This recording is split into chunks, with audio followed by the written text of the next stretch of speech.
when the Prophet ﷺ is giving spiritual guidance, religious advice, the distinction between right and wrong, that is never based on what? Hawa. وَالنَّجْمِ إِذَا هَوَى مَا ضَلَّ صَاحِبُكُمْ وَمَا غَوَى.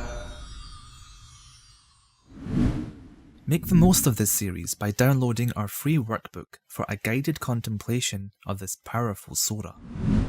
Alhamdulillahi Rabbil Alameen, wa salatu wa salamu ala Sayyid al-Anbiya'i wal Mursaleen wa ala alihi wa sahbihi ajma'een, amma ba'd.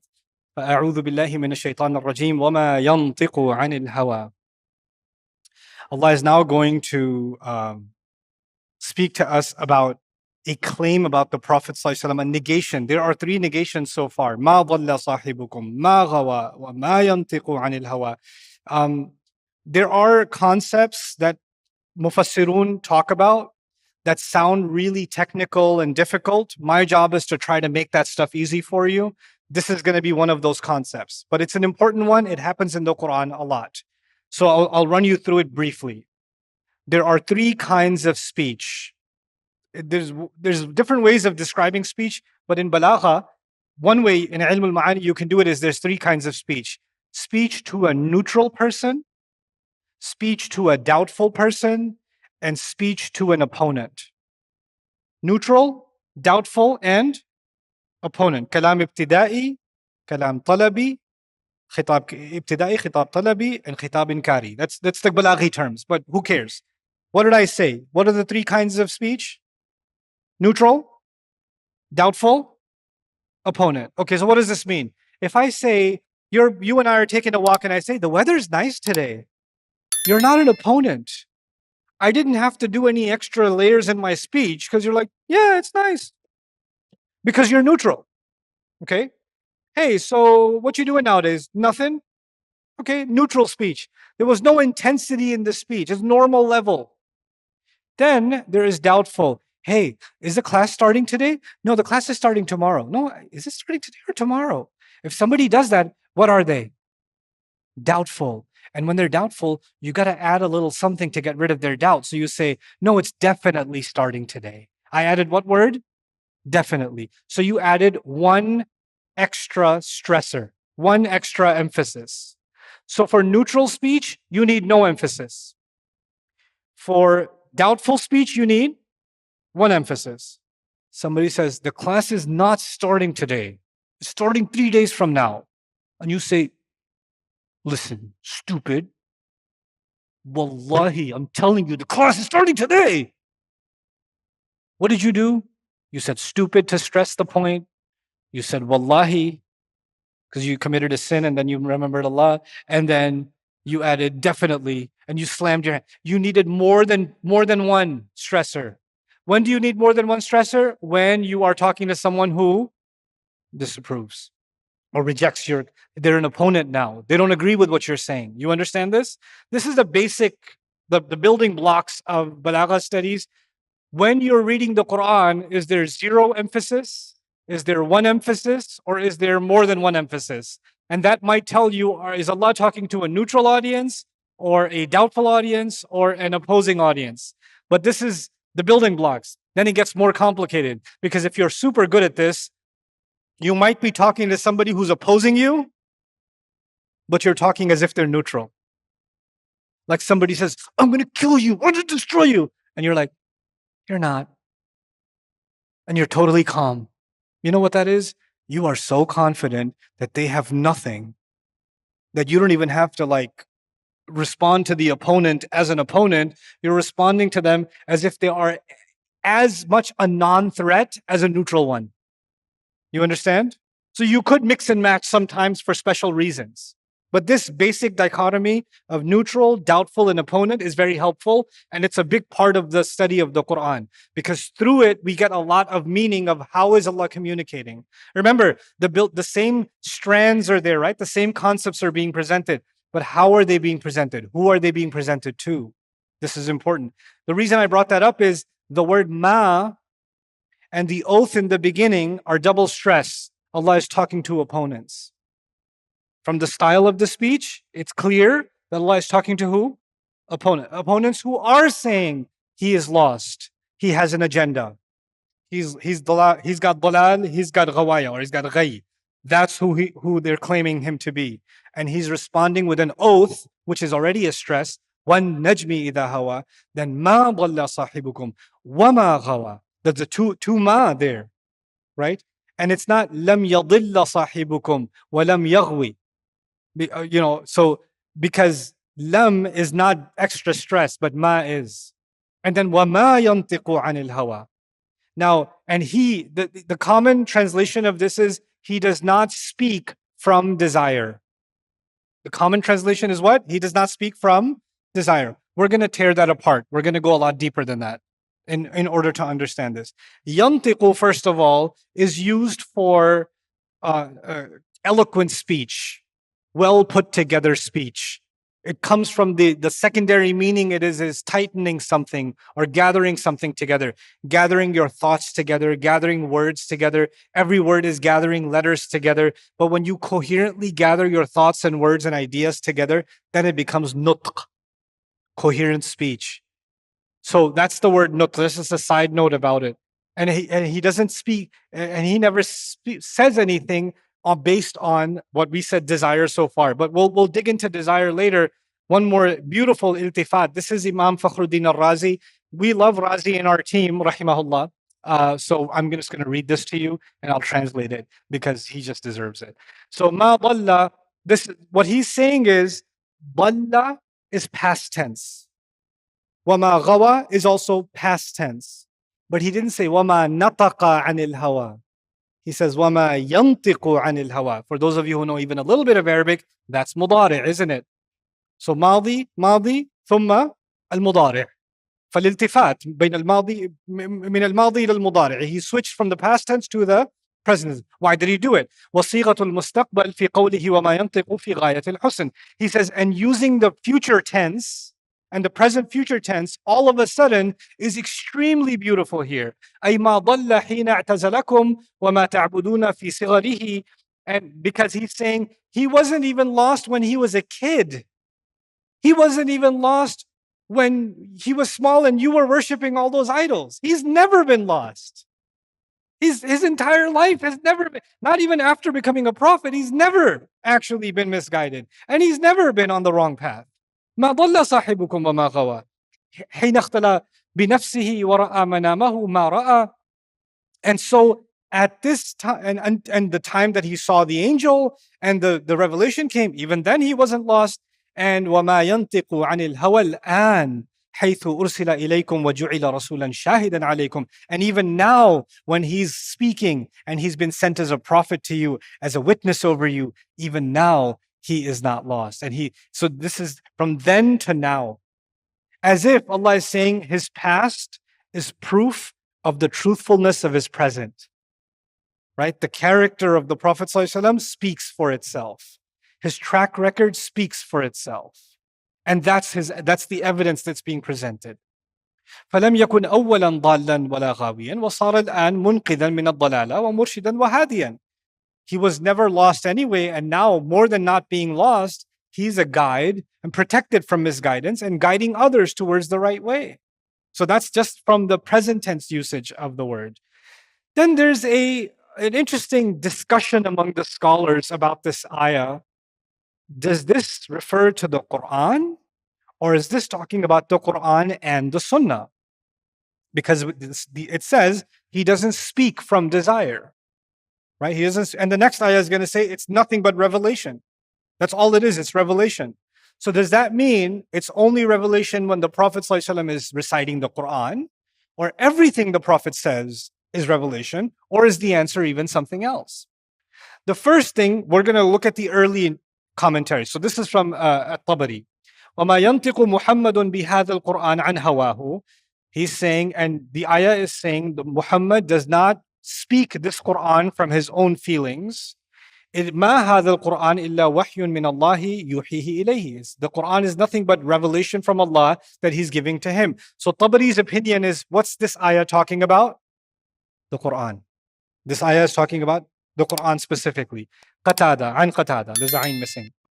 أي ما ينطق عن هواه قال يوحي الله تبارك وتعالى إلى جبريل ويوحي جبريل إلى محمد وعنى بقوله وما ينطق عن الهوى بالهوى. Well, that's a separate issue. He's saying here, he doesn't speak from his own feelings. Allah gives to Jibreel, Jibreel gives to Muhammad ﷺ, and Muhammad ﷺ says what Allah tells him to say. So it's not coming from him. That's the point. So again, the indication seems to be they're thinking this is talking about what? The Qur'an. Okay. Then we get to Ibn Ashur, rahimahullah, a more contemporary scholar, the author of At-Tahrir wa Tanweer. What does he have to say? وَنَفْيُ النُّطْقِ عَنْ هَوًى يَقْتَضِي نَفْيَ الجِّنْسِ مَا يَنْطِقُ بِهِ عَنِ الْاِتِّصَافِ بِالصُّدُورِ عَنْ هَوًى سِوَاءٌ كَانَ الْقُرْآنِ أَوْ غَيْرُهُ مِنَ الْإِرْشَادِ النَّبَوِيِّ. This is Allah denying any involvement of hawa. We haven't defined hawa yet. Any involvement of what they translate as desire, there's no involvement of it in the Qur'an or anything else in which the Prophet ﷺ is guiding people. But he adds a clause, guiding people. So I want you to understand this properly. We have to distinguish between the role of the Qur'an and the role of the Sunnah of the Prophet ﷺ. I know we use the phrase Qur'an and Sunnah all the time, but this is an intricate issue that I want you to understand some things about it at least. There are instances in the life of the Prophet ﷺ where he took a decision when no revelation came. He just made a decision. He decided to free captives in Badr, right? We freed them. Then revelation came. Why did you free them? They should have been executed. The question is, Allah could have revealed before to execute them. Allah chose not to reveal it, and then He let them go, and then He revealed it, right? What's the point of doing that? The point of doing that is to show that the Prophet ﷺ makes his own decisions sometimes. And the only one that has the right to correct him is who? Is Allah. Because even though he's the Prophet, he's still at the end of the day, Abd of Allah. So Allah will do that. At Tabuk, when Makkah was conquered and we were about to engage with the Roman Empire, some hypocrites came to the Prophet and said, we can't go to battle. It's too much fitna for me. I'm just going to end up getting married on the way. So I can't do it. Can I not go to battle?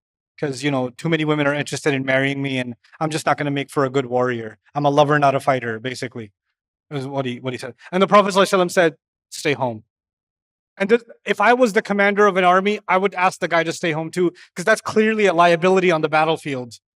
Why can't we all just love each other? That's... So it's a good military decision to keep that guy at home. He's going to disrupt, he's going to cost lives on the battlefield. Allah afterwards revealed, "Afallahu anka lima adhinta lahum." May Allah forgive you. Why did you give him permission? Right? Now, in those moments, did the Prophet ﷺ give him permission based on revelation or based on his own decision? It's clear he made his own decision, right? He made his own decision. Now, there's other instances. You have the Prophet ﷺ asking the Sahaba to set up their camp, the military camp at Uhud. He picked a place. And the Sahaba said, is this from revelation or is this your opinion? The Sahaba asked this question, which means the Sahaba are very clear that they also know that sometimes the Prophet ﷺ is expressing his own opinion, other times it is revelation. And then he said, no, this is my opinion. And they said, if this is your opinion, then we dare disagree. We think this is a better position. That happened. The Prophet ﷺ came from Makkah, described famously as Wadin Ghayri Dhi Zar', a valley that has no vegetation. He comes to Medina, people are growing dates, right?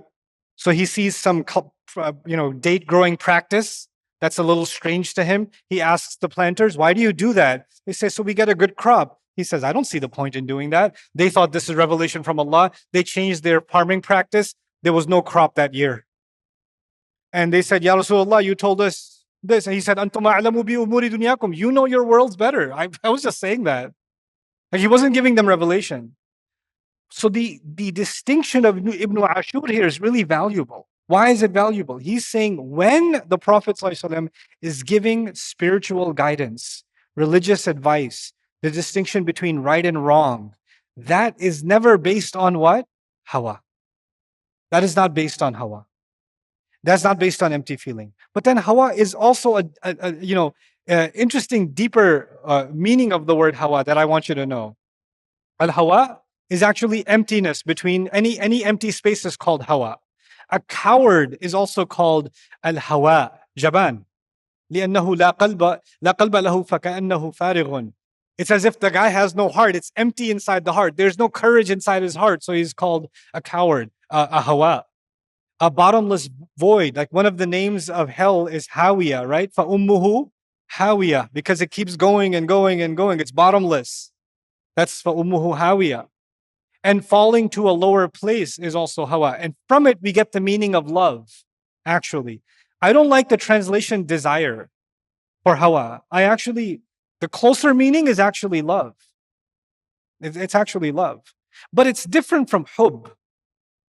So what's the difference between hub and hawa?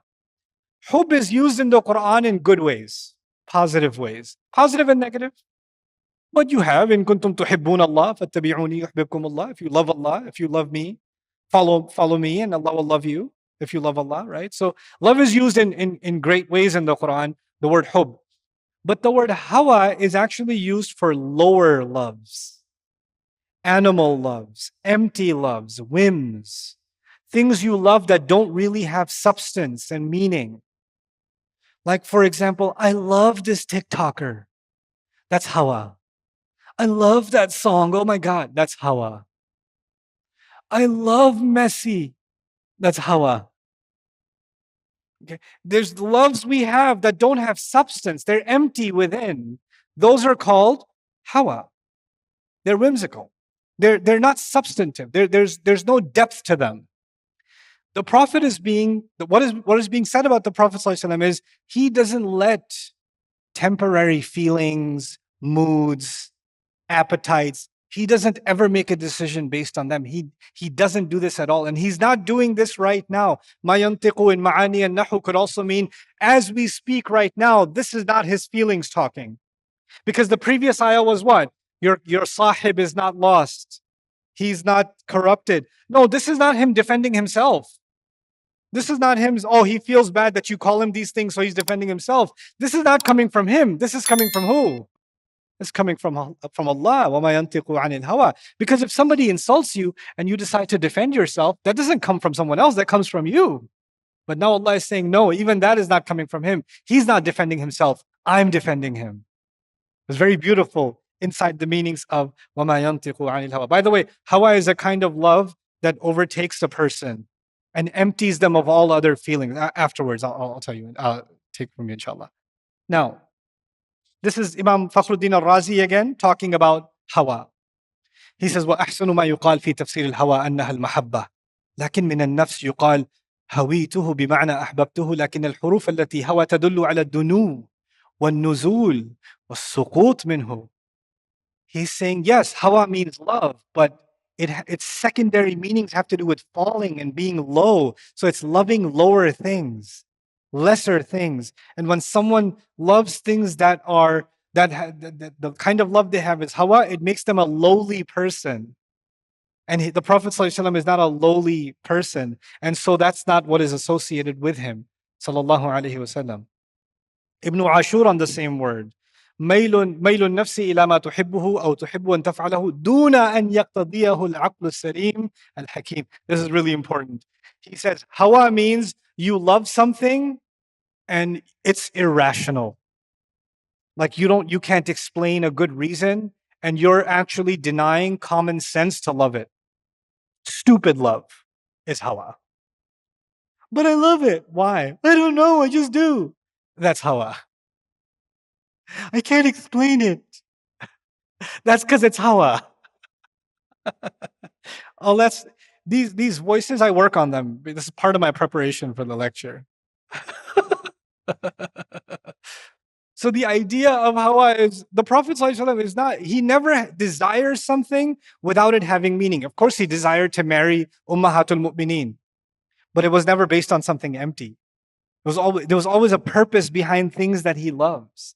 This is a really interesting statement about our Prophet ﷺ. And we talk so much about being like the Prophet ﷺ and taking inspiration from him. Maybe we should take inspiration on curbing hawa. And I need to check in myself. How many hawa departments have I opened inside my heart? Like things that I'm loving and I'm obsessed with that have really no substance. And I have no logical explanation except I like it. That's it. And in fact, it's even harmful. It's even harmful. And that's the question you and I have to ask ourselves.